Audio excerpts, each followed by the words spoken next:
Hello friends, मैं हूं सन्मय प्रकाश और आप देख रहे हैं यूट्यूब चैनल सरकारी जॉब न्यूज़। ये 24 जून 2021 के इंपॉर्टेंट करंट अफेयर्स क्वेश्चंस हैं। शुरुआत करते हैं इंपॉर्टेंट टॉपिक से, जैसे दुनिया का तीसरा सबसे बड़ा हीरा किस देश की खदान में खोजा गया है? नोएडा शूटिंग रेंज का नया नाम किस मशहूर शूटर के नाम पर रखा गया? उनको शूटर दादी भी कहते थे। एफडीआई हासिल करने के मामले में भारत की रैंकिंग क्या है? यूनाइटेड नेशंस ने अभी हाल ही में जारी की है रैंकिंग। स्विस बैंकों में जमा धन के मामले में भारत किस स्थान पर है पूरी दुनिया में? टोक्यो ओलंपिक 2021 में भाग लेने वाले पहले ट्रांसजेंडर कौन है? तो इस तरह के कई टॉपिक हैं इंपॉर्टेंट, उसके बारे में डिटेल में मैं बताता हूँ, आपको पता ही है। उसका पूरा पीडीएफ इस वीडियो के डिस्क्रिप्शन में अवेलेबल है। तो शुरू करते हैं। इंपॉर्टेंट क्वेश्चन है सबसे ज़्यादा ये क्वेश्चन होगा, नोएडा शूटिंग रेंज का नया नाम किस खिलाड़ी के नाम पर रखा गया है जो शूटर दादी के नाम से मशहूर थी? बहुत इंपॉर्टेंट क्वेश्चन है।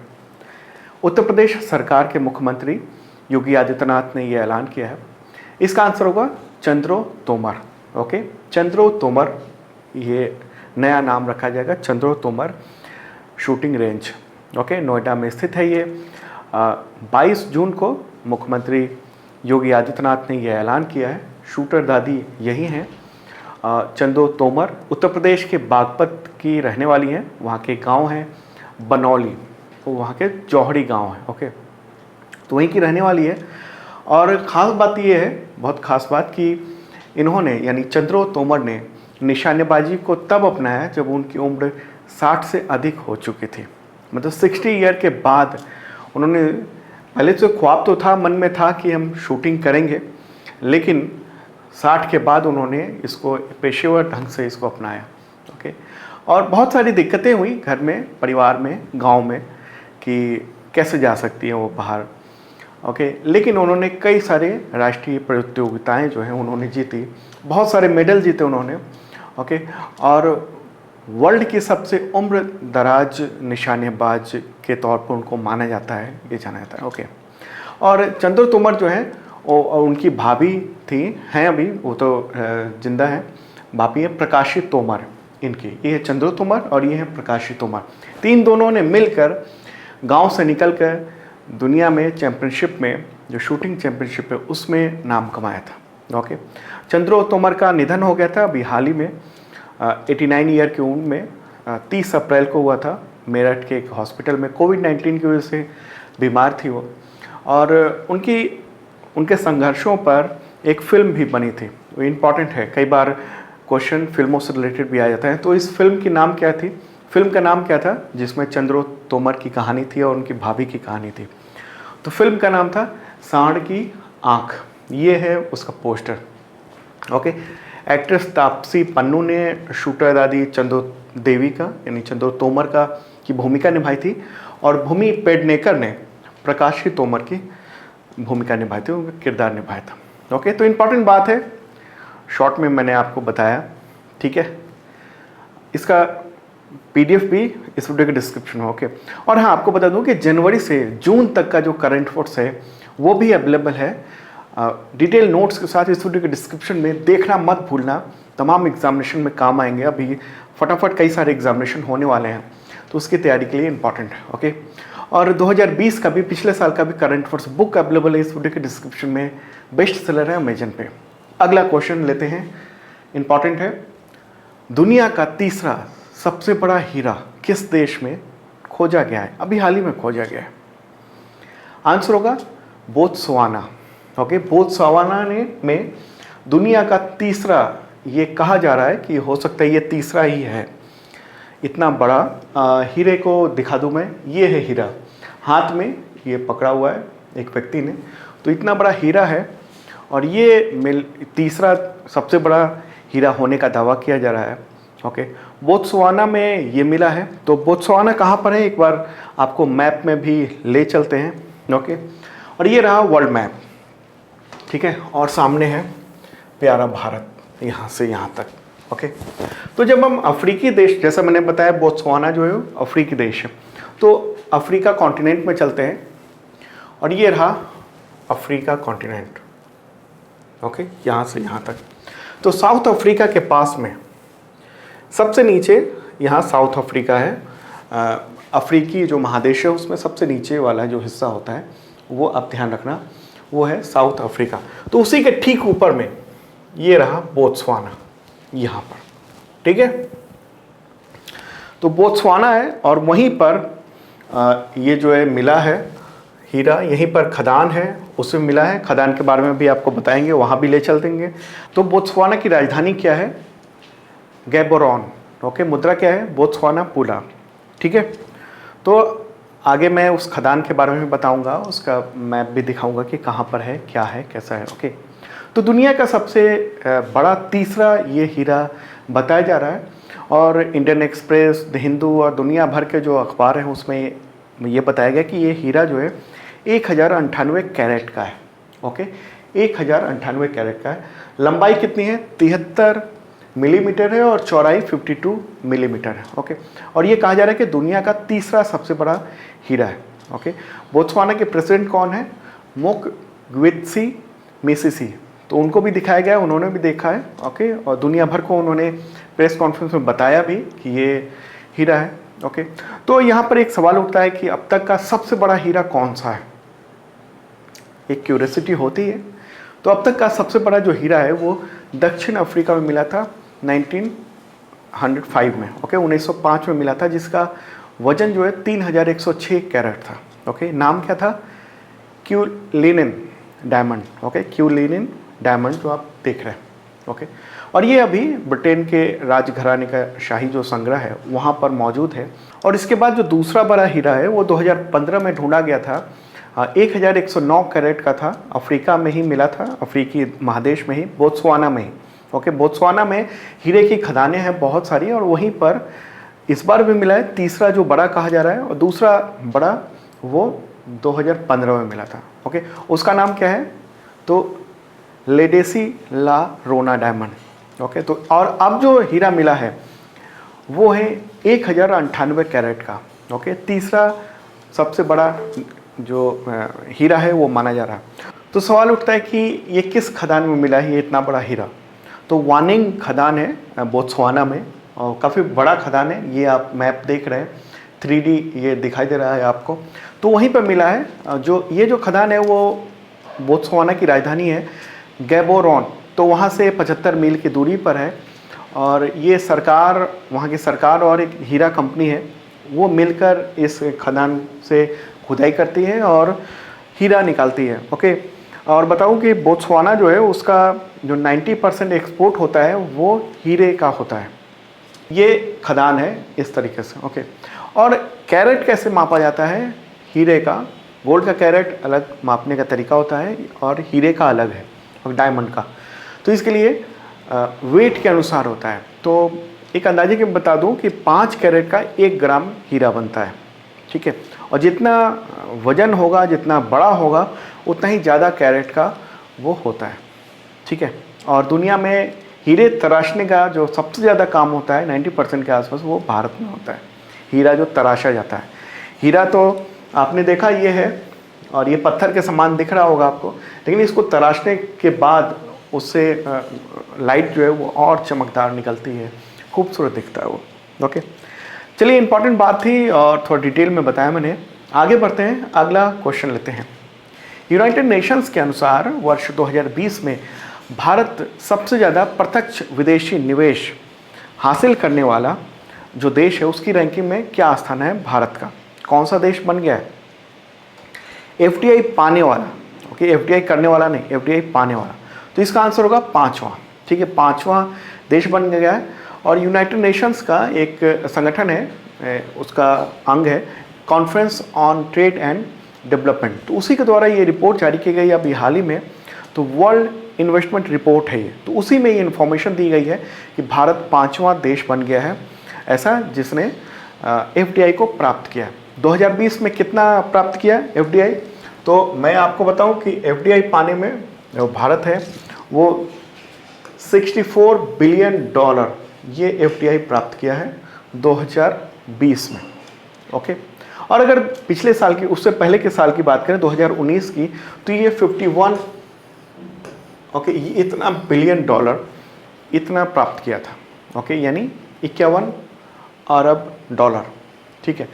जो अगर 2019 से तुलना करें तो ये 27% ज़्यादा है, 64 बिलियन डॉलर, 64 अरब डॉलर। ओके, और इसमें सबसे ज़्यादा जो हिस्सा है वो जियो प्लेटफॉर्म्स का है। आपको पता होगा कि जियो ने 2020 में बहुत सारे इन्वेस्टमेंट पाए थे दुनिया भर के बड़ी बड़ी कंपनियों से।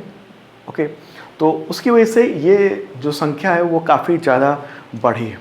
ठीक है, अगर बात करें कि भारत से एफडीआई कितना बाहर चला गया है तो 12 अरब डॉलर का एफडीआई भारत से दूसरे देशों में गया है। ओके, तो ये रिपोर्ट है, इंपॉर्टेंट रिपोर्ट है और इसको हाल ही में जारी किया गया है और हर साल ये रिपोर्ट जारी होती है।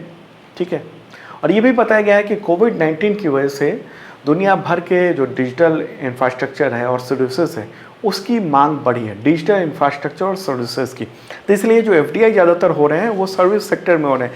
जैसे जियो प्लेटफॉर्म्स में जो हुए तो वो एक सर्विस सेक्टर है। ओके, तो वो है। ठीक है, चलिए आगे बढ़ते हैं और अगला क्वेश्चन तो इम्पॉर्टेंट है, चर्चा भी होती रही है इससे संबंधित।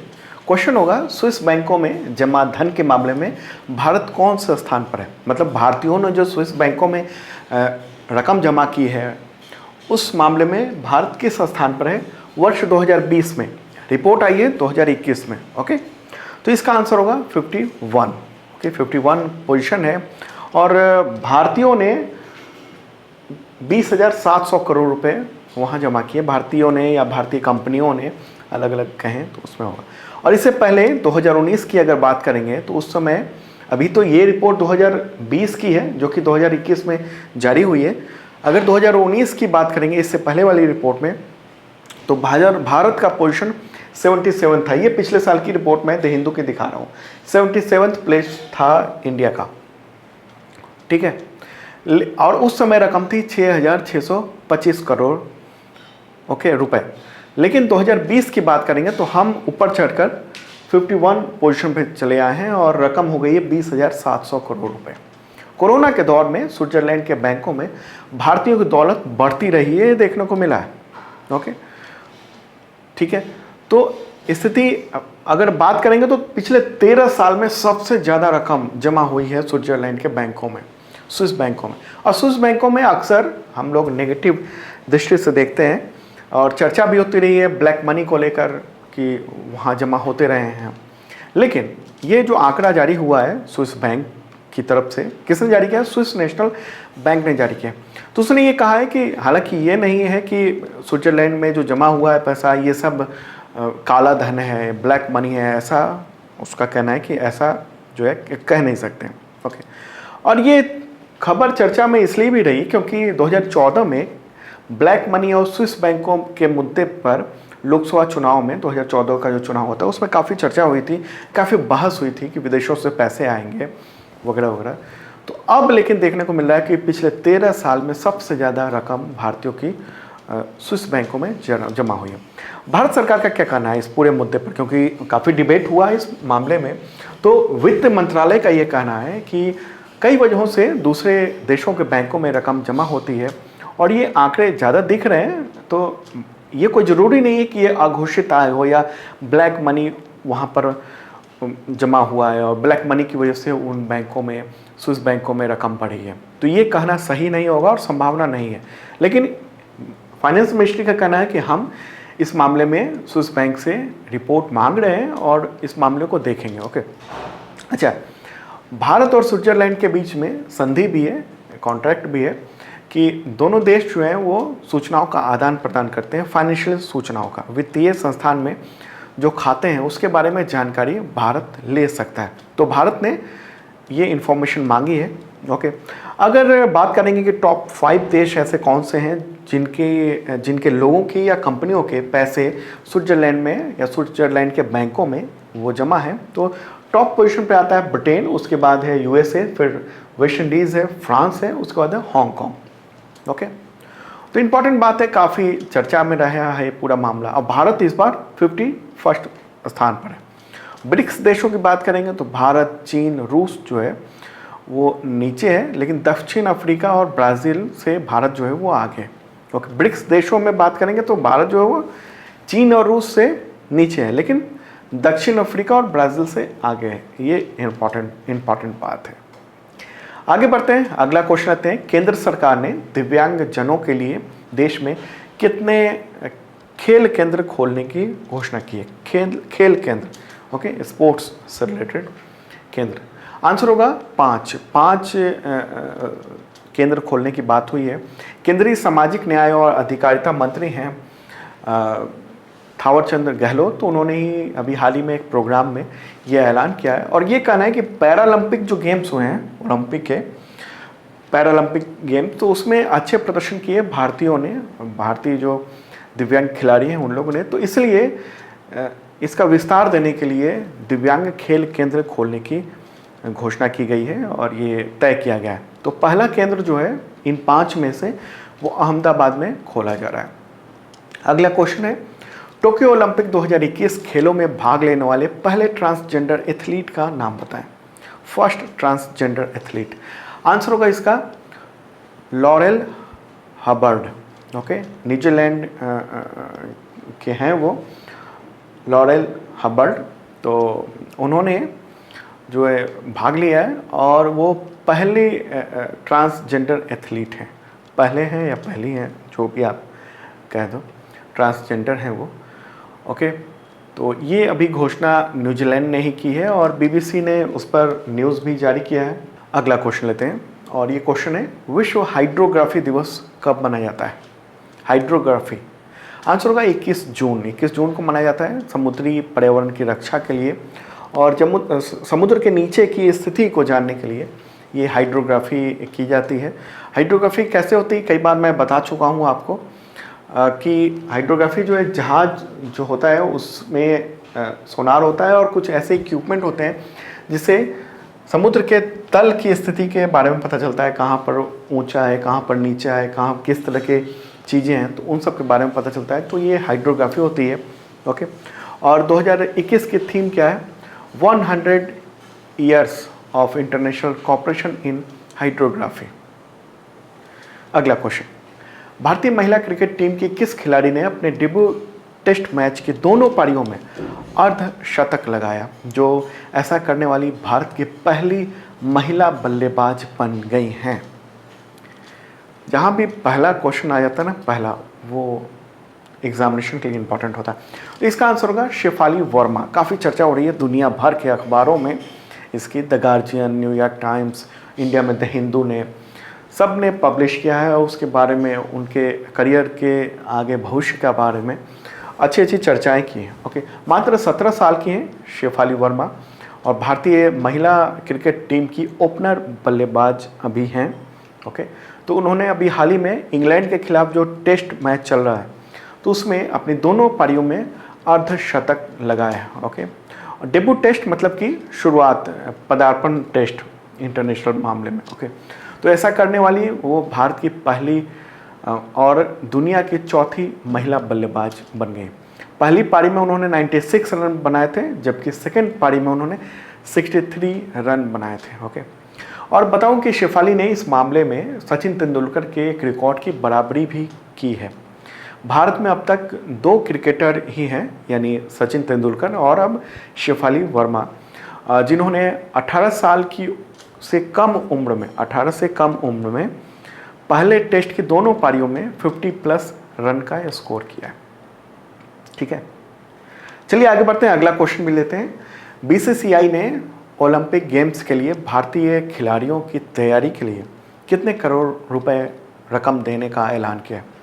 दे भी दिया, आंसर होगा 10 करोड़ रुपए, ओके। 10 करोड़ रुपए बीसीसीआई ने कहा है कि वो भारतीय ओलंपिक संघ और खेल मंत्रालय के अनुरोध पर ये दे रहा है और इसे लॉजिस्टिक सपोर्ट दिया जाएगा, यानी वहाँ भेजने में, जो अभी ओलंपिक गेम्स होने वाले जापान में, तो वहाँ लॉजिस्टिक यानी वहाँ पहुँचाना, प्रमोशन, इन सब पर ये खर्च होंगे, ओके। बीसीसीआई की बोर्ड के मीटिंग हुई थी। बीसीसीआई के अध्यक्ष कौन है? तो सौरभ गांगुली और सचिव हैं जय शाह, अमित शाह के बेटे, ठीक है।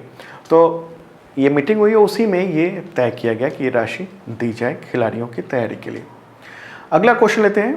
क्वेश्चन होगा, भारतीय नौसेना ने किस देश के साथ 14 जून 2021 को हिंद महासागर में जिमैक्स 2021 समुद्री अभ्यास किया? किस देश के साथ किया? किस देश के साथ किया? आंसर होगा जापान। ओके, जापान के साथ हुआ है। भारतीय नौसेना और जापान का जो जापानी समुद्री आत्मरक्षा बल है, वहाँ सेना नहीं कहा जाता है, आत्मरक्षा बल कहा जाता है। Okay, Japan second world war के बाद जापान पर बहुत सारे सैंक्शंस लगे थे, उसमें यह भी था कि सेना नहीं रख सकता है वो, तो उसको दूसरे ढंग से उसने डिफेंस फोर्स यानी आत्मरक्षा बल का नाम दिया था। तो वो है, हालांकि अब जापान की जो नेवी है, आर्मी है, वो सब काफ़ी मजबूत है, लेकिन उसका नाम जो है वो आत्मरक्षा बल के नाम से ही, ठीक है। तो ये अभ्यास हुआ है अभी हाल ही में जून में, तो इम्पॉर्टेंट बात है। और ये हिंद प्रशांत जो क्षेत्र है वहाँ पर दोनों देशों की मौजूदगी इन सब के लिए किया जाता है। और इसमें JS काशिमा और JS सेतोयू, तो उसने भाग लिया जापान की ओर से, और इंडिया की ओर से INS कुलिश के साथ ये अभ्यास किया गया है। आगे बढ़ते हैं, अगला क्वेश्चन लेते हैं। किस भारतीय अमेरिकी ने यूरोपीय आविष्कारक पुरस्कार 2021 जीत लिया है? आंसर होगा इसका सुमिता मित्रा। ओके, सुमिता मित्रा, तो उन्होंने जीत लिया है। भारतीय मूल की हैं, अमेरिकी नागरिक हैं। तो उन्होंने मेडिकल क्षेत्र में नैनो टेक्नोलॉजी के प्रयोग से कुछ आविष्कार किए, तो उसको लेकर ये अवार्ड उनको मिला है, ठीक है, इम्पोर्टेंट बात है। और सुमिता का नाम काफ़ी है रिसर्च के क्षेत्र में, और ये फ़ोटो है सुमिता जी का। अगला क्वेश्चन है, विश्व मानवतावादी दिवस यानी वर्ल्ड ह्यूमनिस्ट डे कब मनाया जाता है? आंसर होगा 21 जून। 21 जून को मनाया जाता है हर साल। ओके, तो दोस्तों ये था इंपॉर्टेंट करंट अफेयर्स। कैसा लगा कमेंट बॉक्स में ज़रूर बताना, आपके कमेंट्स पढ़ता हूँ मैं। कल मॉर्निंग को सुबह 7 बजे आपको वीडियो मिल जाएगा, पक्का एश्योर कर रहा हूँ। और कभी कभी थोड़ी देर हो जाती है, लेकिन अब डेली सुबह 7 बजे आपको वीडियो मिल जाया करेगा। और आपको बता दूं कि अभी जो आपने पूरा वीडियो देखा उसका डिटेल में PDF भी अवेलेबल है इस वीडियो के डिस्क्रिप्शन में। और इस साल का जनवरी से जून तक का भी PDF है, पिछले साल का भी PDF है, तो आप देख सकते हो, इस वीडियो के डिस्क्रिप्शन में चेक कर लेना।